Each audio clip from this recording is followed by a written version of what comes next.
Bonjour à tous. Ce message, c'est surtout pour mes frères congolais. En ce moment, l'on parle de dialogue.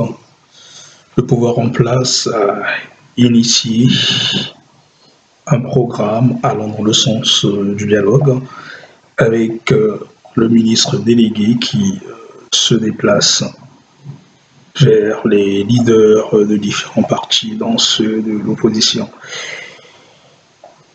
Je crois que dans toute crise, le dialogue est primordial. Peu importe ce qui s'est passé avant, nous savons très bien ce qui est à l'origine de tout ce que nous connaissons aujourd'hui au Congo. Une élection dont les jeux ont été faussés d'avance.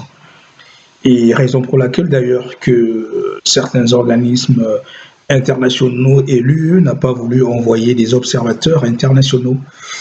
Et l'opposition, en s'engageant dans cette élection, savait bien que tout était déjà perdu d'avance avec un fichier électoral faux et puis plutôt le problème de la gouvernance électorale.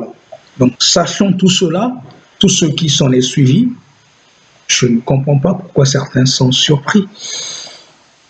Il y a encore du chemin pour la démocratie au Congo, mais je pense que vu le contexte actuel, pour essayer de trouver une solution, il faut aller au dialogue.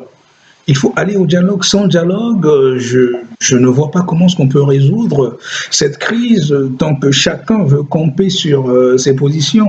Et je veux dire aussi au gouvernement plutôt actuel du Congo, le pouvoir en place, ce n'est pas en privant des restrictions aux opposants qu'on va consolider la paix. Le manque de liberté individuelle ne consolide pas la paix, tout comme les arrestations arbitraires. Il faudrait qu'on arrête avec cela.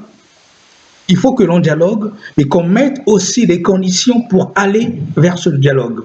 Le leitmotiv de tous doit être le Congo avant tout. Je vous remercie.